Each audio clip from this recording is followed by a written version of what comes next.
இன்னொரு தேர்தல் நடைபெறும். 234 தொகுதி வந்து விஜய் வந்தாருன்னா நீங்க நினைக்கிறீங்க இந்த இதே 110 வரும் நினைக்கிறீங்க?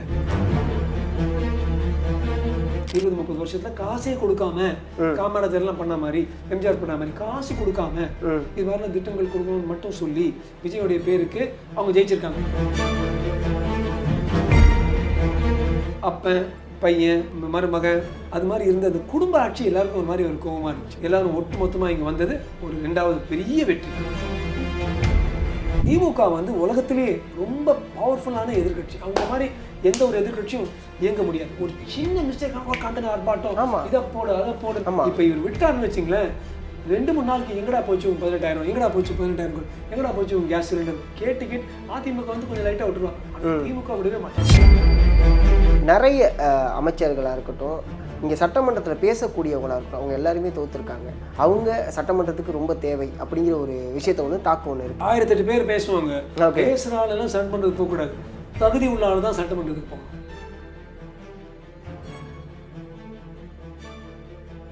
ட்ரெண்ட் டாக்ஸ் நேயர்களுக்கு வணக்கம். நான் சதீஷ். இப்போ நம்ம கூட யார் இணைஞ்சிருக்கா அப்படின்னா டாக்டர் ராஜ்குமார் சார் தான் இருக்காங்க. வணக்கம் சார்.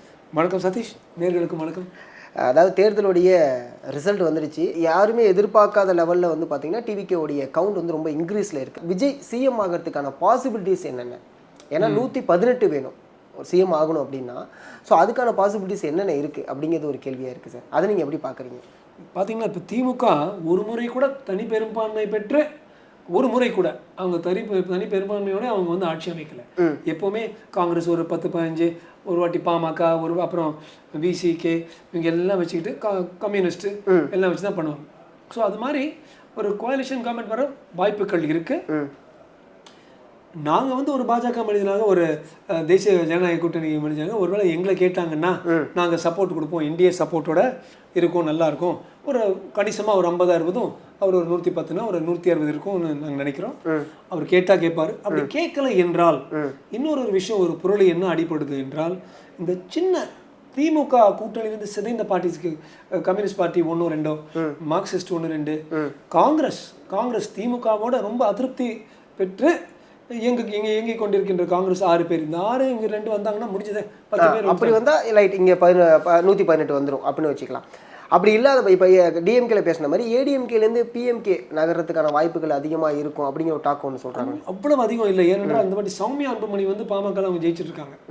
ஸோ அவங்க இந்த பக்கம் இருக்கும்போது அவர் அந்த பக்கம் வர்றது அவ்வளோ சரியாக இருக்காது. 2வது அவங்களுக்கு ராஜ்யசபா சீட்டும் ஓரளவுக்கு ப்ராமிஸ் பண்ணி விட்டுருக்காங்க. இவருக்கு வந்து ரொம்ப பிடிச்சது வந்து எப்பவுமே சென்ட்ரல் இருக்கிறது தான் அன்புமணிக்கு பிடிக்கும். லோக்கல் பாலிடிக்ஸ் பண்ணுவார், ஆனால் சென்ட்ரல் தான் இயங்குவார். ஸோ அவர் தலைவராக இருக்கிறாரு, அவருக்கு ராஜ்யசபா சீட் கொடுத்துருக்காங்க. அதெல்லாம் விட்டுட்டு இங்கே லோக்கல் மினிஸ்டர் அவருக்கு அவர் வருவாராங்கிறது ஒரு கேள்விக்குறியாக தான் எனக்கு தோணுது. ஆனால் வெயிட் பண்ணி பார்க்கணும். எதிர்கட்சி யார் வருவா அப்படிங்கிற ஒரு பார்வை வந்து எல்லாருக்கும் வராது. இப்போ தனியாக பார்த்தோம் அப்படின்னா டிஎம்கே இன் 2nd பொசிஷன், ஏடிஎம்கே இன் 3rd பொசிஷன். அப்படிங்கும்போது டிஎம்கே தான் எதிர்கட்சியாக வந்து உட்காருமா? அதுக்கான பாசிபிலிட்டிஸ் தான் இருக்குமா? பாசிபிலிட்டிஸ் இருக்குது. ஆனால் நீங்கள் அதிமுகவுடைய ஒரு மணி நேரம் முன்னாள் வரைக்கும் பார்த்தா கூட அதிமுகவுடைய கூட்டணி கட்சிகள் வந்து அவ்வளோ நல்லா பண்ணலை. பாமக 4-5, பாஜக 2 அண்டு அமமுக 1 அவ்வளோதான் இருந்துச்சு. வேணஸ் அந்த பக்கம் காங்கிரஸ் 6, 2 கம்யூனிஸ்ட் பார்ட்டி 2, விசிகா 1, அது கூட இப்போ கம்மியாகிட்டு வருது. ஸோ அப்படி பார்த்தீங்க அங்கே 9-10 இருக்கும்போது இங்கே வந்து 7-8, 6-7 தான் இருந்துச்சு. ஆனால் அதிமுகவுடைய இண்டிவிஜுவல் நம்பர் பார்த்தீங்கன்னா கொஞ்சம் ஜாஸ்தியாக இருந்துச்சு. அதுதான் கம்பேர் பண்ணும்போது தனி பெரும்பான்மையில் ஏடிஎம்கே விட டிஎம்கே தான் இப்போ தனி பெரும்பான்மை. இப்போதைக்கு 1 மணி நேரம் வரைக்கும் அப்படி இருந்துச்சு. அப்புறம் இப்போ திமுக மேலே போயிட்டு இருக்கு.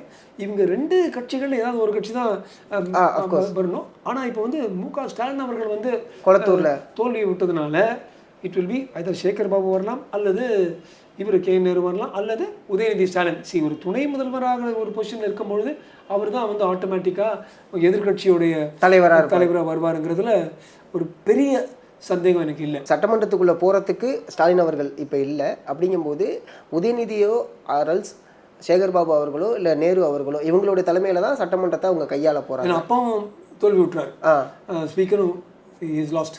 ஸோ 3-4 பெரிய புள்ளிகள் தான். அதில் வந்து நம்பர் 1 வந்து உதயநிதி. ஸோ அவர் அல்லது சேகர் பாபு, இவங்க 3-4 பேர் ஏதாவது ஒருத்தர் தான் எதிர்கட்சி தலைவராக இருப்பாங்க. ஓகே. அண்ட் அப்படி பார்த்தீங்கன்னா அதிமுகவுக்கு எதிர்கட்சி தலைமை கூட கிடைக்காம போகலாம். விஜய் வந்து 110 இருக்காங்க. இன்னும் 8 இல்லை. ஸோ இந்த 8 எங்கேருந்துமே போகலை, ஏடிஎம்கேலேருந்தும் போகலை, டிஎம்கேலேருந்தும் போகலை. அப்படிங்கும்போது என்ன நடக்கும்? அம்பேத்கரை இது கூட அரேஞ்ச்மெண்ட் பண்ணியிருக்காருங்க. நீங்கள் அரசியல் சாசனம் படித்தா ஆர்டிகல் 355 356 வந்து கம்ப்ளீட்டாக கழிச்சிட்டு கவர்மெண்ட் கழிச்சு தூக்குனாங்க. பார்த்தீங்களா, எம்ஜிஆர் இருக்கும்போது 1980 அல்லது கருணாநிதி ஐயாக்கு 1975. அது வந்து கலைக்கிறது 356. 355 என்னன்னா, இது மாதிரி டைம் வந்துச்சுன்னா என்ன பண்ணுவாங்கன்னா 6 மாதம் டைம் கொடுப்பாங்க. ஓகே, 6 மாதம் கவர்னர் ரூலாக இருக்கும். அந்த 6 மாதம் டைம் கொடுத்து அந்த 6 மாதத்துக்குள்ளே இந்த இந்த இந்த இது கூட்டணிகளுக்குள்ளே ஒருத்தர் ஆதரவோட நாங்கள் சேர்ந்து இவ்வளோ பேர் ஃப்ளோரில் வந்து அசம்பிளி சட்டமன்ற ஃப்ளோரில் வந்து நாங்கள் 118 காட்டோன்னு வந்தால் ஜெயிக்கலாம். அப்படி இல்லைன்னா கிளாஸ் 2 ஆறாவது மாதம் முடியும் பொழுது இன்னொரு தேர்தல் நடைபெறும். ஓகே. ஸோ நிறைய பேர் என்ன சொல்கிறாங்க, இது வந்து விஜயோட சுற்றி இருக்கிற உள்வட்டத்தில் ஒரு 2 பேர் சொன்னவங்க, ஒருவேளை 6 மாதத்தில் வந்து குவாய்ட்டாக இருந்து இந்த 6 மாதம் பூத் டெவலப்மெண்ட் நீங்கள் பார்த்தீங்கன்னா 234 தொகுதிகளில் விஜய் போன தொகுதிகள் 16 தான். ஆமாம், 16 தொகுதி போய் 110 ஜெயிச்சிருக்காரு. அண்ட் முக்கால்வாசி ஆளுங்க ஜெயிச்சவங்க யாரும் கூட தெரியாது. இது எல்லாருடைய கேள்வியாக இருந்துச்சு. இந்த வேட்பாளர்களுக்காக அவங்க ஓட்டு போடல, விசில் டிவிக்கு விஜய் இவ்வளோதான், வேட்பாளர் யாருங்கிற கவலை எங்களுக்கு கிடையாது. இந்த வாக்கு அப்படிங்கிறது எந்த மனநிலையை சார்ந்தது? அதாவது இப்போ மதுரை பார்த்தீங்கன்னா, மதுரை மதியம்னா பழனிவேல் தியாகராஜன் பெரிய கேண்டிடேட், இந்த பக்கம் சுந்தர் சி அவ்வளோ பெரிய பொலிட்டிக்கல் கேண்டிடேட் கூட எல்லாருக்கும் தெரிஞ்ச கேண்டிடேட், ஒரு ஃபில்ம் மேன். அது மாதிரி 3வது மதர் பத்ருதீன் ஒருத்தர் நின்றுக்கார். அவர் யார், எங்கேருந்து வந்தார், எங்கேருந்து முடிச்சார் ஒன்றும் தெரியல. இவங்க 2 பேரோட 10, 15, 20 வயசு கம்மியானவர் நிற்கிறாரு, அடித்து தூக்கிட்டு மேலே போகிறாரு. ஸோ அந்த அளவுக்கு ஒரு தாக்கம். நீங்கள் பார்த்தீங்கன்னா எம்ஜிஆர் வந்து 1977 ஜெயிச்சு வந்தார், 4777. அதிமுக காரெல்லாம் 4777 இருக்கும். அவர் வரும்போது 33% ஓட வந்தார். ஆல்ரெடி விஜய் 34%. ஸோ யாருமே முதல் முறையாக இவ்வளவு கணிசமான வாக்குகளை வந்து பெற்றதே இல்லை. அந்த அளவு அஃப்கோர்ஸ் முதல் முறை என்டிஆர் நிற்கும் போது 46 48% எடுத்தார். 82 ஆரம்பித்தார், 83 201 அவுட் ஆஃப் 295 பிடிச்சி தூக்கிட்டார் என்டிஆர். அந்த அளவுக்கு யாரும் இங்கே பண்ணல. இங்கே எம்ஜிஆர் தான் மேக்ஸிமம். எம்ஜிஆருக்கும் மேலே ஒரு படி விஜயோடைய வாக்குகள் இருக்கு. தெரியாத ஆட்கள் யாருமே தெரியல. ஆமாம், பெரிய பெரிய ஆளுங்களும் அடிச்சு தூக்கி போட்டிருக்காங்க. ஸோ இதை வச்சு பார்த்தோம்னா இது வந்து 16 தொகுதிக்கு மட்டும் போய் இப்போ அவர் வந்து 234 தொகுதி வந்து விஜய் வந்தார்னா நீங்கள் நினைக்கிறீங்க இந்த இதே 110 வரும்னு நினைக்கிறீங்க. 100க்கு 100 இது வந்து ஒரு 150 180 போகும். ஓகே, ஒழுங்காக ஒரு பூத்து, ஒழுங்காக ஒரு நீங்கள் அதிமுக கட்டமைப்பு, பகுதி செயலாளர், வட்ட செயலாளர், மாவட்ட செயலாளர், தலைவர் அதெல்லாம் போட்டிருக்காங்க.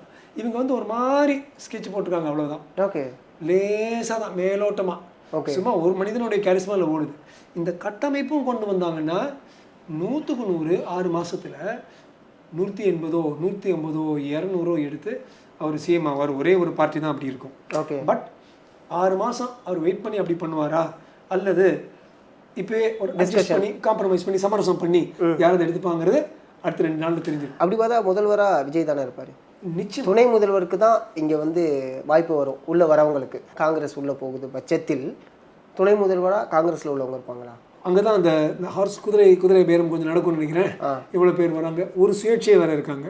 ஆமாம், ஒரு சுயேட்சை ஒரு கரெக்ட். அவங்க முன்னிலை, அவங்க இஸ்லாமிய கேண்டிடேட் அவர் வந்தால் வரலாம். அவர் கேட்க மாட்டார். 4 கம்யூனிஸ்ட் அவங்க கேட்க மாட்டாங்க. இது 5 ஆயிடுச்சு, அதே 115 ஆயிடுச்சு. பாக்கி 3 தான் எடுக்கணும். அந்த 3 அதிமுகலேருந்து வந்தால் வரலாம், திமுகலேருந்து வந்தால் வரலாம். ஆனால் அதிமுகவில் சமீபத்தில் என்ன சொன்னாங்கன்னா, நாங்கள் டிவிக்கே கூட அலையன்ஸ் வைக்க மாட்டோம் அப்படின்னு சொல்லியிருந்தாங்க. அது கொஞ்சம் கெத்து காட்டுறதுங்க. ஏன்னா ஒரு ஸ்வீப் மாதிரி இருந்துச்சு. நானும் ஆக்சுவலாக பார்த்தா அதிமுகவோட அலைகளோட ஒரு நல்ல ஒரு கான்ஃபிடன்ஸ் இருந்துச்சு. ஏன்னா நாங்கள் போன இடத்துல அப்படி தாவேக்கா இல்லை, திமுக ரொம்ப ஒரு மாதிரி பொழுது இருந்துச்சு, அதிமுக அடிச்சிருந்தாங்க. ஸோ ரொம்ப ஒரு சூப்பர் கான்ஃபிடன்ஸ் இருந்தாங்க. ஸோ அப்போ அவங்க சொல்லியிருக்கலாம், நாங்கள் யாரும் கேட்க போகிறதில்ல. நான் இன்னைக்கு காலையில் வரைக்கும் நானும் அதிமுக வந்து 110 108 அது மாதிரி எடுக்கும்னு நினச்சேன். தேசிய ஜனநாயக கூட்டணி இது மாதிரி 70 75 வரும்னு நான் நினைக்கல. பட் ரிசல்ட் எல்லாருக்குமே ரொம்ப ஷாக்கிங்காக இருந்த ரிசல்ட் என்ன அப்படின்னா, 10 வரும், 30 வரும், 4 5 வரும் அப்படின்னு சொன்ன இடத்துல 110 அப்படிங்கும்போது 2 கட்சிகளையுமே வெறுத்து 3வது கட்சியை விரும்ப ஆரம்பிச்சிட்டாங்களா மக்கள் அப்படிங்கிற ஒரு கேள்வி இங்கே வருது. அது இந்த மொனோபோலி மாதிரி டியூவோபோலின்னு இருந்துச்சு. 65 வருஷமாக வெறும் டியூவோபோலி தான். இங்கேயா இப்போ வந்து போங்கடா இங்கே 2 பேரும் வேறு யார்கிட்ட இது போகணும்.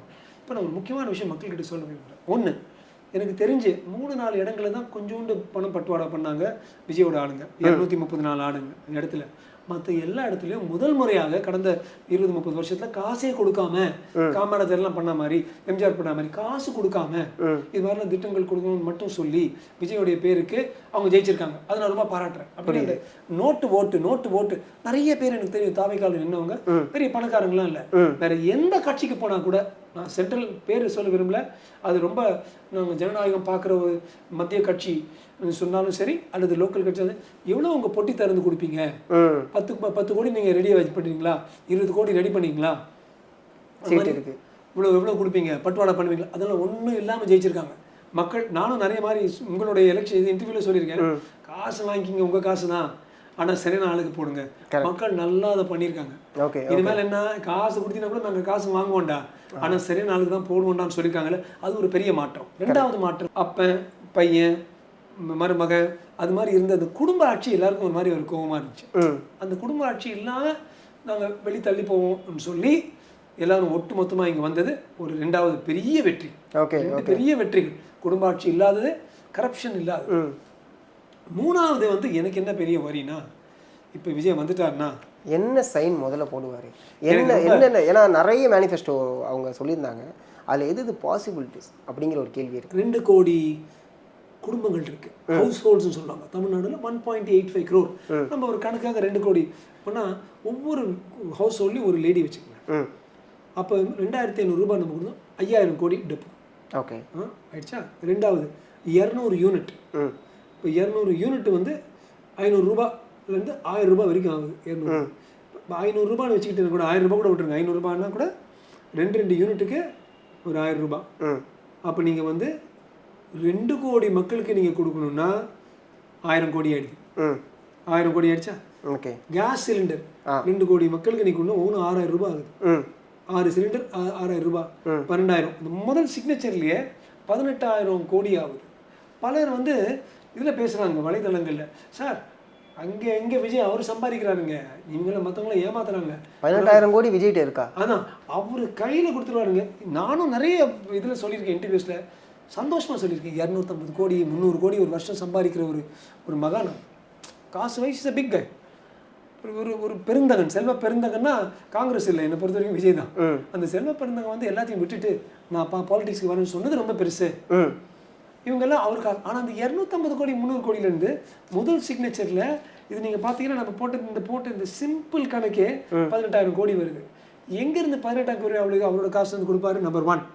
நம்பர் 2, ஆல்ரெடி என்றைக்குமே இருக்காத அளவுக்கு 1947 இது வரைக்கும் 10.25 லட்சம் கோடி டெட் ஆடிக்கிட்டு இருக்கோம் தமிழ்நாடு. அப்பேற்பட்ட ஒரு கடன் ஆடிட்டு இருக்கோம்.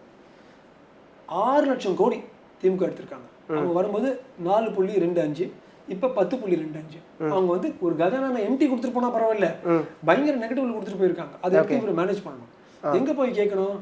பாசிஸ்ட கவர்மெண்ட் நம்மளுக்கு வேண்டாம், நம்ம பிறப்போக்கும் எல்லா உயிருக்கும் சொல்லி நீங்கள் சொல்லியிருக்கீங்க. அவங்க கிட்ட போய் நிர்மலா அம்மா கிட்டேயும் மோடிஜிக்கிட்டையும் போய் அங்கேருந்து கேட்டால் தான் இந்த 17,000 18,000 வரும். இப்போ திமுக வந்து உலகத்திலேயே ரொம்ப பவர்ஃபுல்லான எதிர்கட்சி. அவங்க மாதிரி எந்த ஒரு எதிர்கட்சியும் இயங்க முடியாது. ஒரு சின்ன மிஸ்டேக் கண்டன ஆர்ப்பாட்டம், இதை போடு அதை போடு, நாங்களாம் நீ ஆக்சுவலி டிஎம்கேவை எல்லா இங்கே இப்போ அரசியல் பேசுகிறவங்க ஆளுங்கட்சியாக மட்டுமே நினச்சி பார்த்து பேசியிருக்காங்க. பட் எதிர்கட்சியாக டிஎம்கேவை இன்னும் அவங்க பார்க்கல. ஐயோ பின்னி பெட்டல் எடுத்துருவாங்க. இப்போ இவர் விட்டாருன்னு வச்சிங்களேன், 2-3 நாளுக்கு எங்கடா போச்சு 18,000, எங்கடா போச்சு 18,000, எங்கடா போச்சு உங்க கேஸ் சிலிண்டர் கேட்டு அதிமுக வந்து கொஞ்சம் லைட்டாக விட்டுருவாங்க. ஆனால் திமுக விடவே மாட்டாங்க. லாஸ்ட் ஆட்சியில் வந்து பார்த்தீங்கன்னா ஏடிஎம்கே எங்கேயுமே ஃபோர்ஸபுளாக டிஎம்கே கொஸ்டின் ரைஸ் பண்ணலங்கிற ஒரு கேள்வி இங்கே எல்லாத்தையுமே இருக்குது. பாஜகவும் அண்ணாமலையும் கத்திட்டு இருந்தாங்க தவிர எதிர்கட்சியாக இருந்தும் அதிமுக கேட்கல. ஏடிஎம்கே வந்து ஆட்சியில் இருக்கும்போது வருஷலாம் ரைஸ் பண்ணாங்க, நிறைய ப்ரொட்டஸ்ட் நடத்தினாங்க, எல்லாத்தையும் கேள்வி எழுப்புனாங்க. பட் இங்கே எழுப்பல அப்படிங்கிற ஒரு காரணத்தினாலேயுமே டிவிகேக்கு ஓட்டு போயிடுச்சோம். இப்படி இருந்திருக்கலாம். ஏன் நானும் நினச்சேன், ஏன் அவங்க இவ்வளவு ஓரளவுக்கு நம்ம சமரசத்தோடு போகிறாங்க, இன்னும் கொஞ்சம் கோரத்தை அவங்க காட்டிருக்கலாமே தான் நான் நினச்சேன். பட் அது நடக்கலை.